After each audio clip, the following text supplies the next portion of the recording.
गल विआहणी सौखी नहीं सी, गल विआहणी सौखी नहीं सी। कच्ची उम्र दे पक ने मैनू होर भी कच्चियां कीता। मेरे हिस्से दी धुप ने मैनू कुट कुट करके पीता। की दस्सां ते किसरां दस्सां मेरे नाल जो होई, की दस्सां ते किसरां दस्सां मेरे नाल जो होई। निक्के मूँह चों वड्डी गल भी सुन सकदा है कोई। दुनिया तेरे दुख ने मैनू खुल के रोण नहीं दिता, दुनिया तेरे दुख ने मैनू खुल के रोण नहीं दिता। कम सनी दे रोग ने मैनू वड्डियां होण नहीं दिता।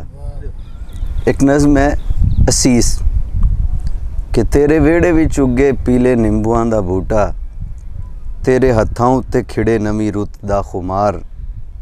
तेरे मुख उत्ते नचे कोसी धुप दी टकोर, तेरे वालां विच बज्जी काले बदलां दी डार। तेरे जूड़े विच सज्जे चिट्टे चंबे दे फुल, तेरे कौलां दे गल सोचा मोतीए दा हार। तेरे वेड़े विच उगे पीले निंबुआं दा बूटा, तेरे हत्थां उत्ते खिड़े नवीं रुत दा खुमार। तेरे बुल्लां उत्ते बैठी लवी सदियां दी चुप, तेरे बुल्लां उत्ते बैठी लवी सदियां दी चुप। तेरे दिल दे बनेरे तेरी अख दे सवाल, तेरे सूरजां दे हत्थ नवीं रशमां दी डोर। तेरी मिट्टी विच महके नित संदूर ते गुलाल, तेरे कन्नां विच खेडे रोज़ बारिशां दा शोर। तेरे रोसियां च बद्धे कई हड़ ते भुचाल, तेरे वेड़े विच उगे पीले निंबुआं दा बूटा, तेरे हत्थां उत्ते खिड़े नवीं रुत दा खुमार। तेरे मत्थे उत्ते लिखी साडी उमरां दी नींद, तेरे बूहे कोल हस्से साडी आस ते नरास। तेरे हरफां च गुद्दा केने सुरां दा सरूर, तेरे गीतां विचों आवे सानू करने दी बास। तेरे सामां विच रची साडी खुशियां दी लोर, साडे पिंडियां ते जागे तेरी छमकां दी लास। तेरे वेड़े विच उगे पीले निंबुआं दा बूटा, तेरे हत्थां उत्ते खिड़े नवीं रुत दा खुमार।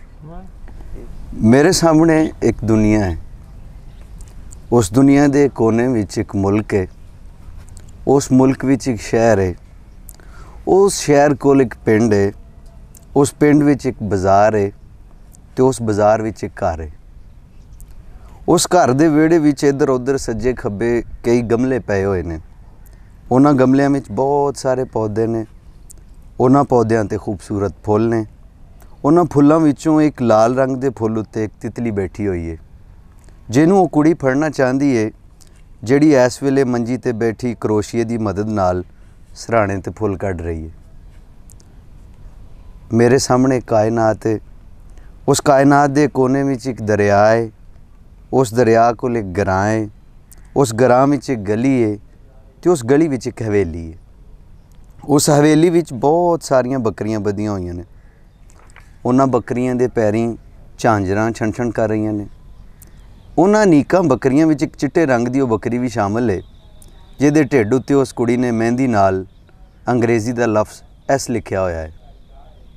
वो अगे भी अक्सर उत्थे पराली दे ढेर ते बैठी किसी आउण वाले दी उड़ीक विच हंझू घेरदी रहिंदी है। मेरे सामने एक तस्वीर है, उस तस्वीर दे कोने विच एक जंगल है, उस जंगल तो कुछ हटवां एक कस्बा है, तो उस कस्बे विच एक स्कूल है।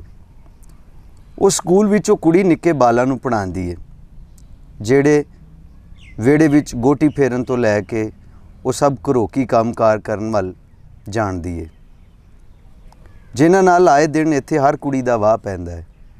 छोटे बाल उस कुड़ी दा दस्सिया सबक रोज़ याद करके स्कूल आउंदे ने।